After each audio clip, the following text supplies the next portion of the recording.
Hola todos, j'espère que vous allez bien pour commencer.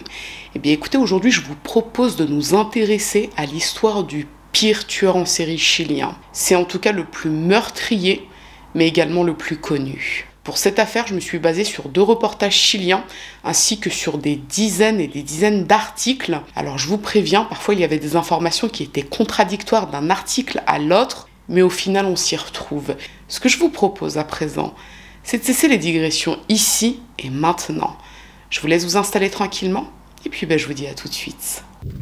Nosotros sabemos que todas ellas han tenido serios problemas familiares, que todas ellas a lo mejor lo único que no quieren es volver a sus hogares. Y es el momento de decirle que deben volver y que nosotros vamos a dar todo el apoyo de los distintos niveles de instituciones del sector público y privado que pueden ayudarles a salir de los problemas que cada una de ellas parece tener. L'histoire démarre en 2001 dans le nord du Chili, plus précisément à Alto Hospicio et ses environs, peuplés alors de 50 000 habitants. Alto Hospicio est situé dans le désert aride d'Atacama et concentre essentiellement une population pauvre qui vit à quelques kilomètres à peine d'Iquique, l'une des villes les plus prospères du Chili. Dans la ville d'Alto Hospicio, certaines habitations font davantage penser à des bidonvilles. Il n'y a ni eau potable, ni hôpitaux. Le taux de criminalité est élevé, on consomme et on revend de la pâte de coco importée depuis la Bolivie voisine, et depuis quelques années, de nombreuses jeunes filles disparaissent du jour au lendemain dans l'indifférence la plus totale des autorités. L'État chilien semble avoir complètement déserté cette zone de non-droit jusqu'à cet événement qui va mettre le feu aux poudres. On est le 3 octobre 2001. Il est aux alentours de 14 h. Guido Utreras, un livreur, roule sur une route peu fréquentée en direction d'Iquique. Mais il aperçoit ce qui semble être une adolescente au bord de la route. Elle marche bizarrement et elle a le visage couvert de sang. Guido s'arrête et il s'approche de la jeune fille. Elle est terrorisée. Elle lui explique qu'un homme l'a agressée et il a tenté de la tuer. Elle le supplie de l'emmener loin d'ici. Elle s'appelle Barbara Núñez et elle a 13 ans. Guido la conduit à la gendarmerie d'Alto Hospicio, mais devant l'état très préoccupant de la jeune fille, les gendarmes l'escortent à l'hôpital d'Iquique. Les examens révèlent qu'elle a le crâne fracturé, plusieurs lésions au clavicule et au thorax et des signes évidents d'agression sexuelle. Le médecin qui la prend en charge est très préoccupé par son état, mais il veut savoir ce qu'il s'est passé. Et voilà ce qu'elle lui dit. Dans la matinée, elle est sortie de chez elle pour se rendre à l'école, comme d'habitude, et tandis qu'elle attendait le bus, un chauffeur de taxi l'a accostée. Il lui a proposé de la déposer à l'école, ça irait plus vite. Barbara a accepté puisque l'homme semblait gentil, elle a 13 ans, elle n'a pas vu le mal. Et il est vrai qu'à Alto Hospicio, les bus ne passent pas régulièrement. Donc elle est montée en voiture avec lui. Ils ont pris la direction de l'école, mais en cours de route, l'homme a brusquement changé de direction. Il s'est dirigé vers le désert. Et là, Barbara a complètement paniqué. Elle n'a pas compris ce qu'il se passait. Elle lui a demandé ce qu'il faisait. Elle voulait sortir de la voiture. L'homme a sorti un couteau et il a menacé de la tuer si elle ne restait pas calme. Ils sont arrivés dans le désert près d'une mine désaffectée. Et là, il lui a attaché les mains et il l'a violée dans la voiture. Il l'a ensuite sortie de la voiture et il l'a conduit devant l'une des fosses de la mine. Barbara était terrorisée. Elle l'a supplié de la laisser rentrer chez elle. Mais l'homme, insensible, l'a tout simplement poussée dedans. Barbara n'est pas tombée dans le trou de 200 mètres. Elle a atterri sur le rebord à une dizaine de mètres de profondeur. Son agresseur lui a alors jeté des grosses pierres et l'une d'elles l'a touchée à la tête et elle est tombée inconsciente. Ce dont elle se souvient, c'est qu'elle s'est réveillée plusieurs heures après, les mains attachées dans le dos, dans le trou, donc dans le rebord, à une dizaine de mètres de profondeur. Elle est parvenue à se détacher les mains et à s'extirper du trou. Et elle a marché aussi longtemps qu'elle l'a pu. Et finalement, tandis qu'elle marchait, terrorisée à l'idée de retomber sur son agresseur, c'est Guido Utreras qui s'est arrêté en voiture et qui l'a secouru. Le médecin écoute attentivement le récit de la jeune fille. Elle a le crâne défoncé. Cela dit, elle se souvient d'un détail. Une phrase de son agresseur. Lorsqu'ils étaient en voiture et qu'il l'a conduite vers la mine, il l'a menacée, lui a sorti un couteau. Et elle se souvient qu'il lui a dit une phrase « Tu ferais mieux de te tenir tranquille. Je suis le psychopathe d'Alto Hospicio. Si tu ne restes pas calme, tu vas finir comme les 6 autres filles disparues. » Quelles autres filles disparues?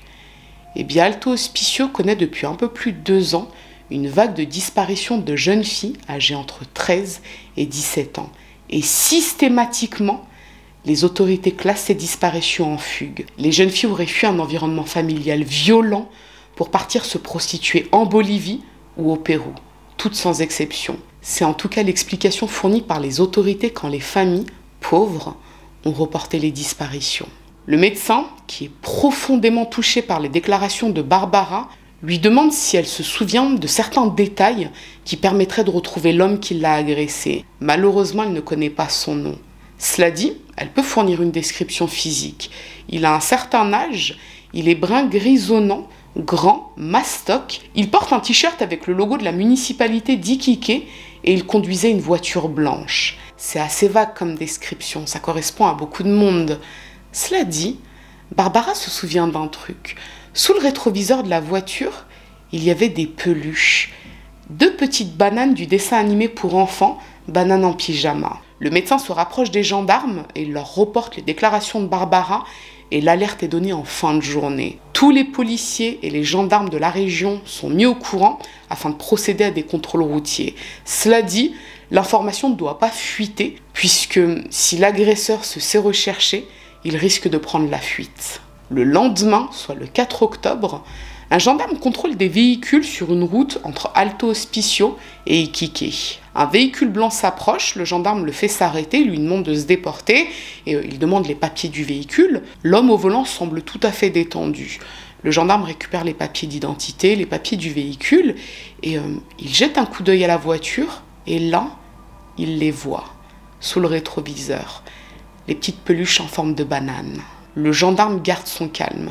Il sait qu'il ne doit pas éveiller les soupçons du conducteur. Donc il fait mine de vérifier la voiture, les plaques. Il revient vers le conducteur.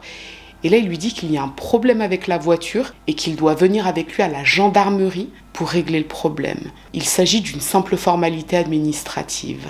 Le conducteur, qui est toujours aussi détendu, accepte volontiers de suivre l'agent. Mais une fois arrivé à la gendarmerie, on lui donne la véritable raison de son interpellation. Il est soupçonné du viol et de la tentative de meurtre d'une mineure. L'homme semble complètement choqué par ces accusations. Il n'a rien à voir avec ça. Il n'a jamais violé personne. Il n'a jamais tenté de tuer qui que ce soit. C'est un honnête homme. Il s'appelle Julio Pérez Silva. Il a 37 ans. Il vit à Alto Hospicio et c'est un chauffeur de taxi clandestin. Des enquêteurs se rendent à l'hôpital et montrent des vidéos de Julio à Barbara et elle le reconnaît. C'est bien lui l'homme qui l'a agressée. Elle est formelle. On procède donc à un prélèvement sur Julio afin de le comparer avec ce qui a été prélevé sur Barbara. Les résultats tombent et ça match. L'ADN de Julio est bien celui qui se trouve dans les parties génitales de Barbara. Julio est donc réinterrogé et cette fois, il fournit une autre version. Il dit qu'en fait, la veille, quand il a croisé Barbara qui se rendait à l'école, elle lui a proposé un rapport tarifé. Et il a accepté. Mais il ne l'a jamais frappée. Ah ça non, c'est pas son genre. Barbara serait, d'après ses dires, une prostituée.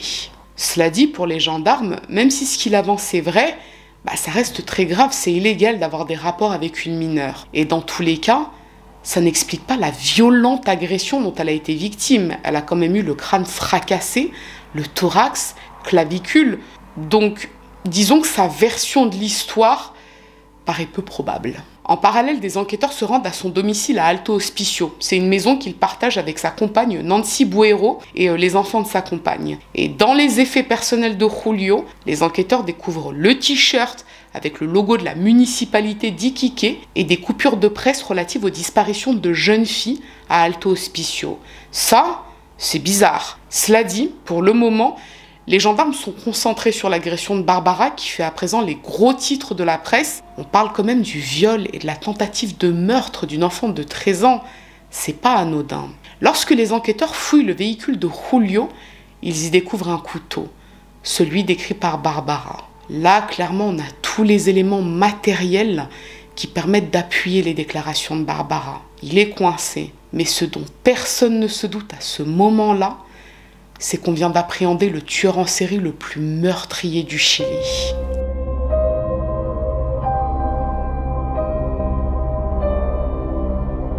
Lorsque la presse s'empare de cette affaire dès l'arrestation de Julio Pérez Silva, certaines familles commencent à se poser des questions à Alto Hospicio, puisque, d'après les déclarations de Barbara, il lui a dit qu'il était le psychopathe d'Alto Hospicio. Il lui a dit qu'il était responsable de la disparition de 6 autres jeunes filles. 6 jeunes filles qui se sont littéralement volatilisées ces 2 dernières années.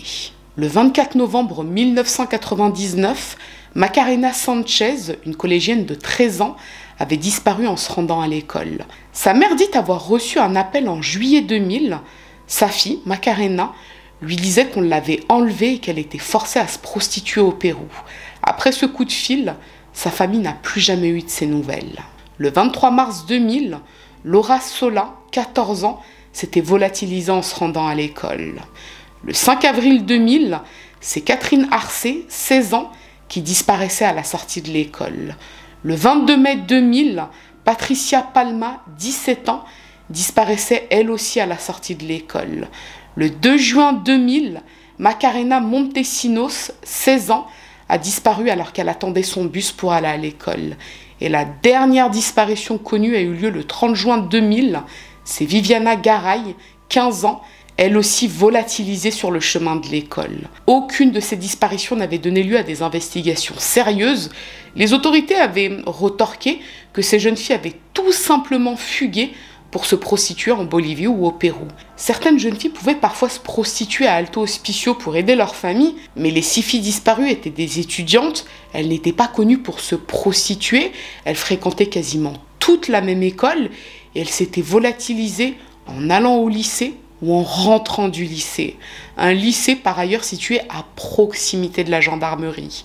Pour les autorités, peu importe, elles avaient fugué. Cela dit, la famille de Viviana Garay n'avait pas lâché l'affaire depuis sa disparition. Son père, Orlando, relançait constamment les gendarmes et il avait convaincu les familles des autres disparus de se joindre à lui. Il fallait se mobiliser pour que les autorités se bougent. Et grâce à son acharnement, la presse avait couvert ces disparitions. Les familles avaient bénéficié d'une couverture nationale. Malgré ça, les autorités répondaient inexorablement la même chose. Elles sont parties pour fuir un environnement familial violent. Mais maintenant que l'affaire Barbara Núñez fait les gros titres, se pourrait-il que les familles des 6 disparus obtiennent des réponses? Est-ce que le témoignage de Barbara pourrait enfin leur permettre d'être prises au sérieux? Les gendarmes vont alors faire pression sur Julio Pérez Silva durant plusieurs jours pour qu'il dise la vérité. Toute la vérité. On l'empêche de dormir, par exemple, on lui refuse de la nourriture. Et le 7 octobre, soit 3 jours après son arrestation, il avoue le meurtre de 3 des jeunes filles disparues. Patricia Palma, Laura Sola et Macarena Sanchez. Il dit s'être débarrassé de leur corps dans un puits de mine à Huantajaya. Les autorités se rendent sur place et sous l'œil des journalistes qui ont été prévenus et qui commencent à affluer, des restes humains sont retrouvés à plus de 100 mètres de profondeur dans un puits de mine. 2 jours plus tard, et toujours sous la délicate pression des autorités d'Alto Hospicio, Julio avoue le meurtre des 3 autres jeunes filles, Macarena Montesinos, Catherine Arcé et Viviana Garay.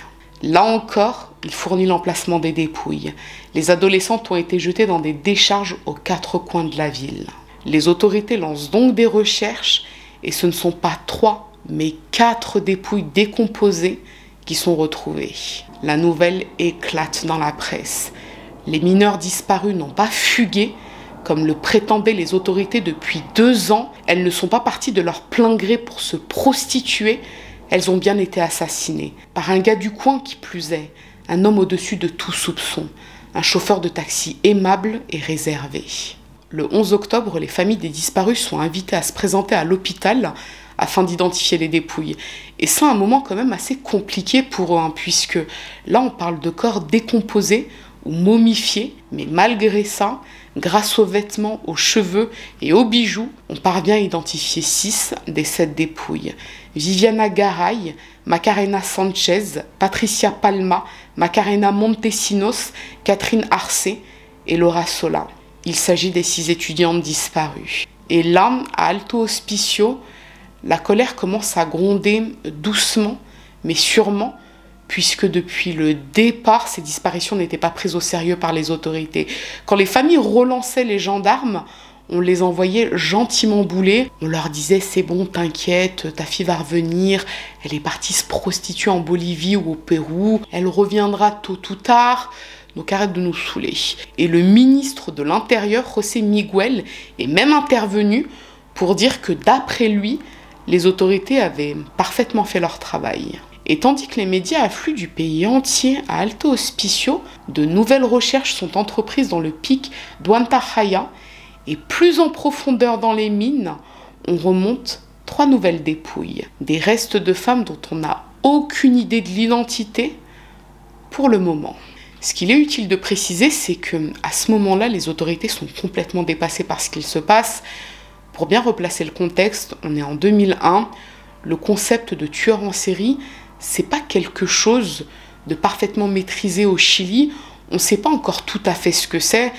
D'ailleurs, Julio Pérez Silva est surnommé le psychopathe d'Alto Hospicio par la presse parce que le Chili n'a pas connu tant que ça des tueurs en série, tout du moins des tueurs en série arrêtés, connus. Il y a bien eu le duo Top et Sagredo dans les années 80, on les surnommait les psychopathes de Viña del Mar. Il y a eu également Émile Dubois en 1906, mais certains disent de lui que c'était une sorte de Robin des Bois. Donc autant vous dire que Mindhunter, c'est pas encore tout à fait ça à ce moment-là. Cela dit, au-delà de l'affaire criminelle, on est surtout dans une affaire sociale, puisque clairement ce que ça démontre, c'est que pendant plusieurs années, des familles pauvres ont relancé jour après jour les autorités concernant la disparition d'une jeune fille mineure, et à chaque fois elles ont été refoulées, humiliées. Comme je vous l'ai dit tout à l'heure, le père de Viviana Garay a relancé à plusieurs reprises. Il a embarqué avec lui les familles des autres disparus afin même de frapper aux portes des tribunaux pour demander que des investigations soient faites.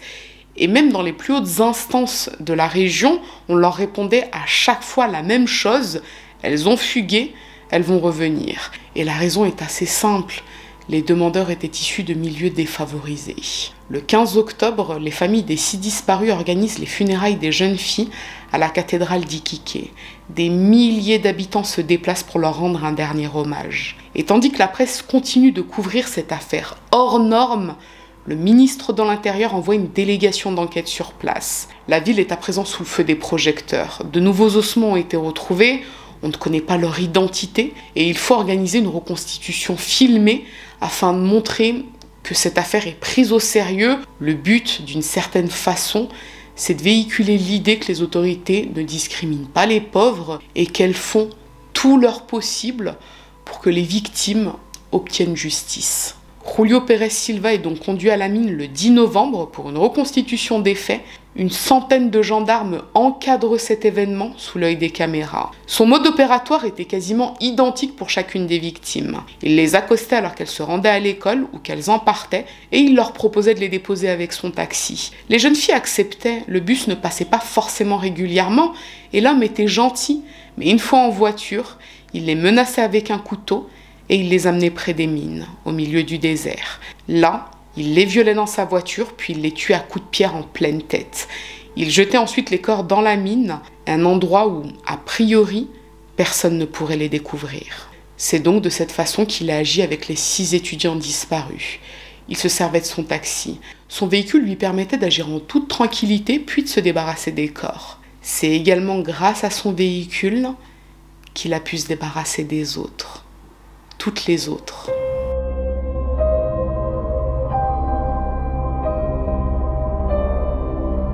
Après la reconstitution des faits, les enquêteurs se plongent dans toutes les affaires présentant un mode opératoire similaire à celui de Julio Pérez Silva. Et une affaire en particulier les interpelle. Il s'agit du viol d'une adolescente de 15 ans, Maritza. Son identité n'a pas été dévoilée pour la préserver, Maritza c'est un pseudonyme. Quoi qu'il en soit, le 17 avril 2001, soit quelques mois plus tôt, Maritza a été enlevée et violée par un homme en pleine nuit à Alto Hospicio. Mais elle était parvenue à s'échapper et à rentrer chez elle. Elle avait raconté à ses parents ce qui lui était arrivé et ils avaient porté plainte. Lors de son examen à l'hôpital, on avait pu prélever de la semence en elle. Il s'agissait de la seule preuve tangible de son agression puisqu'elle n'était pas parvenue à fournir une description de l'homme. Il faisait nuit, elle ne l'avait pas bien vu. Et à présent, on a la possibilité de comparer cette empreinte ADN. On procède à un prélèvement sur Julio et ça match. Le nombre de victimes officielles est à présent de 8, les 6 étudiantes disparues et les 2 adolescentes violées, en plus des ossements qu'on a retrouvés et dont on ne connaît pas encore l'identité. On suppose qu'après l'enlèvement et le meurtre de Viviana Garay en juin 2000, Julio a cessé de tuer puisque cette disparition avait été médiatisée. Orlando, le père de Viviana, avait mobilisé les familles des disparus pour se faire entendre des autorités, comme je vous l'ai dit. Cela dit, même si ça n'a pas fait bouger les choses concrètement, ça a au moins empêché Julio de récidiver par crainte de se faire choper. Puis en avril 2001, il a remis le couvert. Mais on est loin du compte, puisqu'à présent les enquêteurs s'intéressent à un cold case survenu 3 ans plus tôt, le viol et le meurtre de Graciela Montserrat Saravia. Elle avait 18 ans et son corps avait été retrouvé sur une plage à Iquique en 1998. Ce qu'il s'est passé, c'est qu'après l'arrestation de Julio, suite à l'agression de Barbara Núñez, sa photo est parue dans la presse et la famille de Graciela a contacté les autorités pour leur dire qu'en 1998, Julio était le voisin de Graciela. Il est longuement interrogé par les enquêteurs, il finit par passer aux aveux. Il s'agirait de son premier meurtre, mais c'est pas ce qu'on croit. Il va nous expliquer. Le 17 septembre 1998, Julio s'est arrêté sur le front de mer à Iquique. Graciela était assise, seule, et elle faisait le trottoir d'après lui. Il lui a alors proposé de l'argent pour un rapport tarifé. Elle a accepté et elle est montée en voiture. Ils sont partis s'isoler et d'après lui, tout se passait bien. Mais à un moment, il s'est rendu compte que Graciela tentait de le voler. Et ça lui a fait péter un câble. Il l'a frappé, il l'a extirpé de la voiture, il lui a attaché les mains dans le dos et il l'a tué à coups de pierre. Puis il est reparti. Des pêcheurs sur un bateau avaient assisté à l'agression, mais de loin, donc ils n'étaient pas parvenus à distinguer Julio clairement. Lorsque la police s'était rendue sur place, sur la scène de crime, donc à proximité de Graciela, on avait retrouvé un médaillon représentant une équipe de football locale, mais l'un des policiers l'avait gardé. Cette affaire n'avait jamais été élucidée jusqu'à présent, il s'agissait d'un cold case, et après vérification auprès de Nancy Buero, donc la compagne de Julio, il s'avère que c'est elle qui lui avait offert ce médaillon peu avant le meurtre de Graciela. Alors pour information, la famille de Graciela a tenu à démentir cette histoire. La jeune fille ne se prostituait pas d'après eux. D'ailleurs, ils disent que dans la mesure où Julio était son voisin, elle vivait avec son petit copain à proximité de chez Julio et sa compagne. Et sa famille dit que non, elle ne se prostituait pas, mais même si ça avait été le cas, elle n'aurait pas offert ses services à son voisin.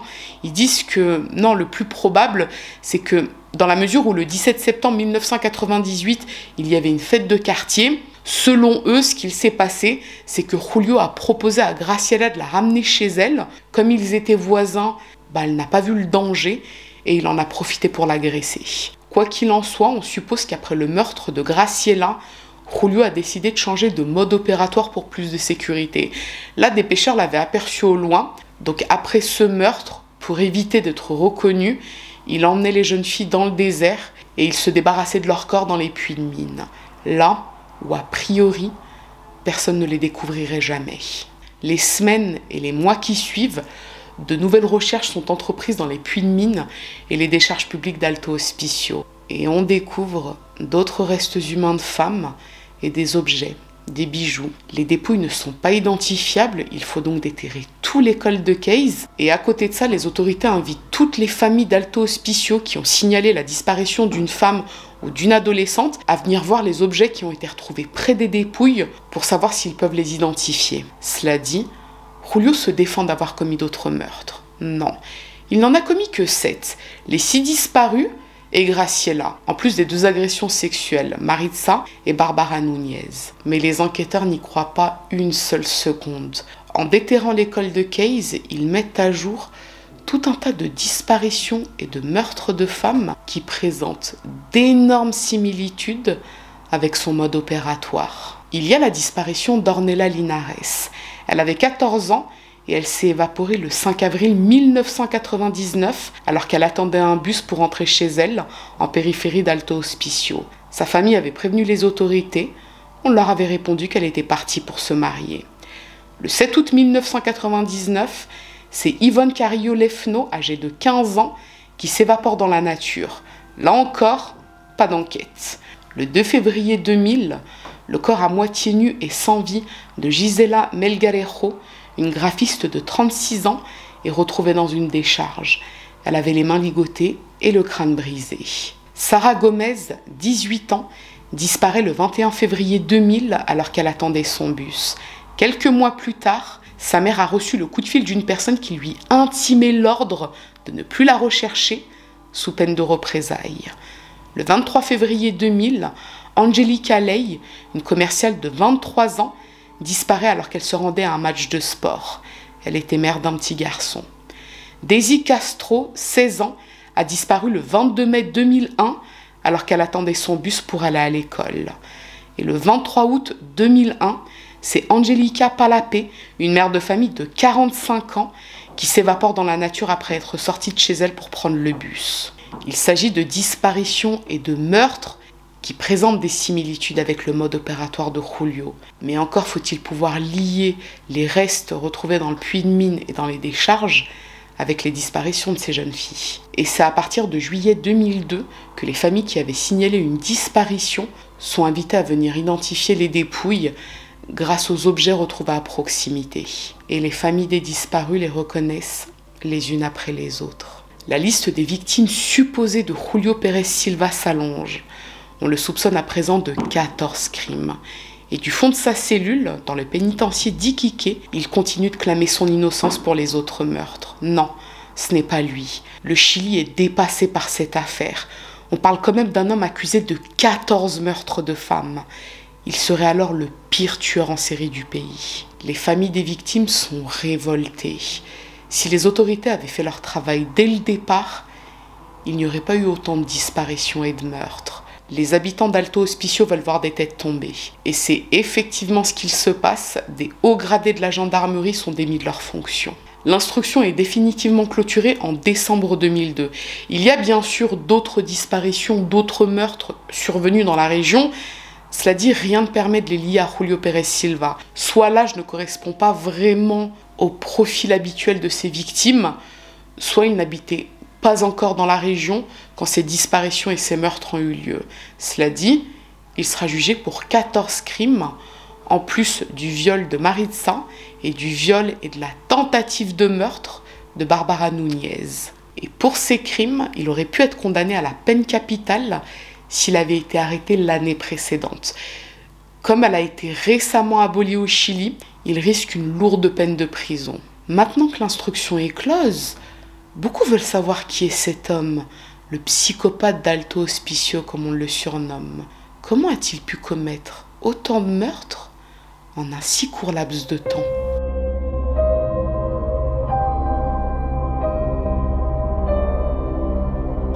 Julio Pérez Silva naît en 1963 à Puchuncaví, une petite commune de 10 000 habitants située dans le centre du Chili. Il grandit auprès de ses 5 frères et sœurs dans un foyer très pauvre et très violent. Son père battait régulièrement sa femme et ses enfants, ce qui les obligeait à fuir la maison quand il s'y trouvait. À l'école, c'était un garçon introverti dont on se moquait à cause de sa pauvreté apparente. Il n'avait pas de chaussures, il était sale et en plus de ça, il avait un énorme retard scolaire. Mais à côté de ça, beaucoup se souviennent que c'était un petit garçon passionné par le football. Il était très doué. Cela dit, il ne se faisait jamais d'amis. Une fois qu'il avait fini de jouer, il rentrait chez lui. Vers l'âge de 11 ans, il a été agressé sexuellement par un homme, mais à l'époque, il n'en a jamais parlé par honte. Et le retard scolaire s'est davantage intensifié, à tel point qu'il a abandonné ses études à l'âge de 19 ans, sans obtenir le moindre diplôme. À l'âge de 22 ans, il rencontre Monica Cisternas et elle tombe enceinte de leur première fille, ce qui les oblige à se marier. Julio dira plus tard que ce mariage lui a été imposé. Il n'était pas amoureux d'elle et très peu épanoui dans cette union. Il s'installe à la Calera et peu après, Monica donne naissance à leur seconde fille. Mais Julio est peu présent. Il fuit le domicile familial jusqu'à l'abandonner complètement pour retourner vivre auprès de sa famille à Puchuncaví. Il rencontre alors Marianela Vergara. C'est une mère célibataire de 2 petites filles et il en tombe éperdument amoureux. Il s'installe avec elle et durant 5 années, tout se passe comme dans le meilleur des mondes. Julio s'occupe de son nouveau foyer, il travaille, il s'occupe des filles de sa compagne. Ses voisins l'apprécient énormément, c'est un homme discret, aimable, qui ne fait pas d'histoire. Mais un beau matin, une rumeur circule selon laquelle il aurait agressé sexuellement l'une de ses belles-filles. Les tenants et les aboutissants de cette histoire, on ne les connaît pas, on ne sait pas s'il a été condamné par la justice. Ce dont on est sûr, c'est qu'il prend la fuite et il s'installe dans le nord du pays, à Iquique. Il trouve un travail comme transporteur de sel et lors d'une fête de quartier en 1996, il rencontre Nancy Buero. Elle a 14 ans de plus que lui et elle est déjà mère de 6 enfants. Mais le couple devient inséparable, à tel point que Julio emménage chez Nancy à Alto Hospicio 2 semaines après leur rencontre. Peu après, il s'installe dans un autre quartier d'Alto Hospicio, La Negra, et Nancy, c'est une femme qui est très amoureuse de Julio, à tel point qu'en 1998, elle revend l'un de ses terrains pour offrir des cours de conduite à Julio et une voiture. C'est comme ça qu'il devient taxi clandestin. Le voisinage du couple dira que Julio, c'était un homme aimable, introverti, et très propre. Il nettoyait méticuleusement sa voiture régulièrement. D'ailleurs, c'est à partir du moment où Nancy lui a acheté cette voiture que la série de crimes a commencé. Tout d'abord avec le meurtre de Graciela. D'après Julio, il s'agirait de son premier meurtre, si on en croit ses déclarations. Mais il a compris qu'il pouvait facilement être reconnu. Comme je vous l'ai dit, des pêcheurs l'avaient aperçu au loin. Il devait être plus prudent. Il fallait se débarrasser des corps. Quoi de mieux que le désert et une mine désaffectée? Dans ces conditions, la série de crimes aurait pu continuer très longtemps si sa dernière victime n'avait pas survécu. C'est grâce à Barbara Núñez, son sang-froid et son courage qu'il a pu être interpellé. Voilà donc le parcours de celui qu'on surnomme le psychopathe d'Alto Hospicio. Un gars du coin sans histoire, mais avec quelques petites histoires pas nettes quand même. Et un gars du coin qui, à présent, clame son innocence pour tous les meurtres. Dans une interview filmée en 2003, il affirme que les autorités l'ont forcé à mentir durant son interrogatoire pour calmer la vindicte populaire. Il n'a rien à voir avec ces meurtres, le bougre. Cela dit, même si on ne prend pas en compte ses aveux, le ministère public roule littéralement sous les preuves, que ce soit des preuves matérielles ou des preuves ADN. Donc innocent... Le 26 février 2004, soit 1 mois après avoir tenté de mettre fin à ses jours dans sa cellule, Julio Pérez Silva est reconnu coupable de 14 meurtres, 2 viols et une tentative de meurtre. Il est condamné à 20 ans pour les 14 meurtres, à 20 ans pour les 2 viols et à 10 années supplémentaires pour la tentative de meurtre de Barbara Núñez. Alors, de ce que j'en ai compris, le Chili ne pratique pas le cumul des peines, ce qui signifie que c'est la peine la plus lourde qui doit être appliquée, donc 20 ans. Cela dit, à la fin des 20 ans, il peut demander devant un comité de libération à sortir, et si le comité considère qu'il est toujours dangereux, dans ce cas-là, on lui fait purger les 2 autres peines, donc 20 ans et 10 ans. Alors, je vous avoue que j'ai pas très bien compris, parce que stricto sensu, c'est du cumul de peines, mais si des juristes chiliens se perdent sur ma chaîne, n'hésitez pas à nous éclairer. Quoi qu'il en soit, il est également condamné à reverser 20 millions de pesos à chacune des familles des victimes, soit 300 millions de pesos, ce qui revient à 300 000 €, je dirais. Mais vous comme moi, on sait que les chiffres, c'est pas forcément mon dada. Donc, partons du principe qu'il a été condamné à reverser une très, très grosse somme d'argent. À ce jour, et après vérification, Julio Pérez Silva n'a toujours pas été relâché, bien qu'il ait effectué les 20 années pour les 14 meurtres.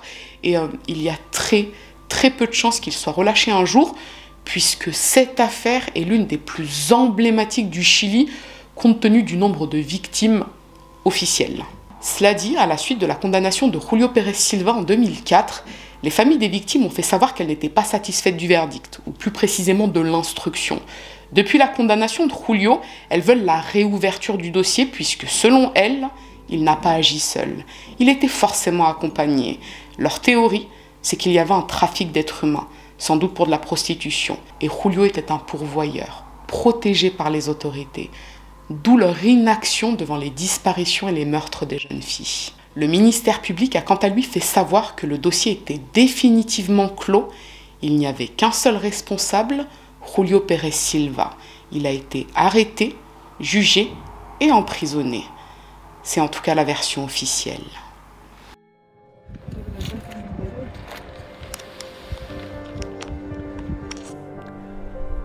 Eran unas angelitas y se merecen esto que mínimo uno le tenga limpiecito. Angustia. Que yo vivo angustiada.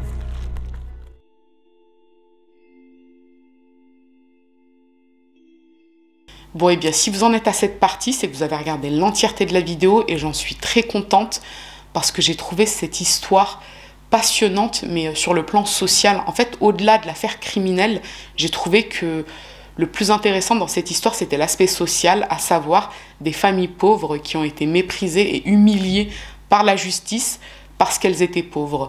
Et c'est vrai que la classe sociale, c'est un facteur discriminant qui est très répandu dans le monde entier, dans tous les pays du monde entier.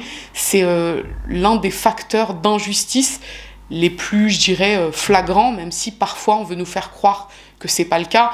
Moi, quand je vois des histoires où pour un scooter volé ou des bijoux volés, on déploie quasiment toutes les PJ du pays, mais quand il s'agit de disparition de mineurs ou de meurtres de personnes provenant de classes sociales défavorisées, bah, pour moi, en fait, voilà, quand un enfant disparaît ou quand un être humain est tué, bah, c'est plus important qu'un scooter ou des bijoux volés.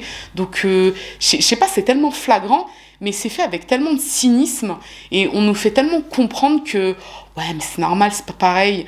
Donc, forcément, à la fin, moi, ça m'enrage et c'est clairement ce qu'il s'est passé dans cette histoire. D'ailleurs, ça m'a beaucoup fait penser à l'affaire des disparus de Juarez parce que c'est, on va dire, plus ou moins la même chose, si ce n'est que les disparus de Juarez, les corps, on retrouvait quand même plus souvent les corps dans le désert.